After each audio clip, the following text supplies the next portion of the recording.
Good morning, happy Sunday. एकदा एक राजा असतो. त्याचं खूप वैभव असतं, सगळं असतं, दरबार असतात, पण त्याला मूलबाळ नसतं. त्याला प्रश्न पडतो, आता या सगळ्या वैभवाचा वारसदार कोण? तर तो खूप विचार करतो. एक दिवस एका गावात त्याच्या दवंडी पेटवतो आणि सांगतो की इथे इथे असा असा एक महाल आहे. त्या महालाच्या दारावर एक असा गणिताचा मोठा क्लिष्ट फॉर्म्युला लिहिलेला आहे. तो फॉर्म्युला जो कोण सॉल्व्ह करेल, दार उघडून आत जाईल, त्याला राज्य आणि महाल आणि त्याच्या सगळं पुढचा वारसदार म्हणून नेमण्यात येईल. गावातले खूप लोक येतात. तो असा खूप क्लिष्ट फॉर्म्युला लिहून ठेवलेला असतो. बघतात, प्रयत्न करतात, कोणाला काही तो फॉर्म्युला सॉल्व्ह करता येत नाही. बाहेरच्या गावातनं 2 जण येतात. ते प्रयत्न करत असतात. एक छोटा साधक मुलगा ते बघत असतो सगळ्यांकडे. मग तो राजा त्याला विचारतो, तुलाही प्रयत्न करायचे आहेत का? तो म्हणतो, या दोघांचं होऊन जाऊ द्या, यांना नाही जमलं तर मी करतो प्रयत्न.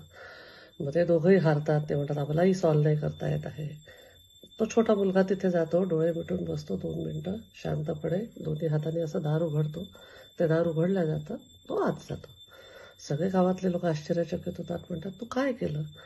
तो म्हणतो, मी काहीच केलं नाही, हा काही फॉर्म्युलाच नाही आहे की हा सॉल्व्ह केला जाईल. तुम्ही सगळे फॉर्म्युला सॉल्व्ह करत बसले, पण कोणी दार उघडून पाहिलं नाही. मी प्रयत्न केले, तुम्ही कोणी प्रयत्न केले नाही. कारण कोडं असं होतं की दार उघडायचं होतं. कोडं सोडवणं हे जरी असलं तरी दार उघडणं त्याचं अल्टिमेट हे होतं.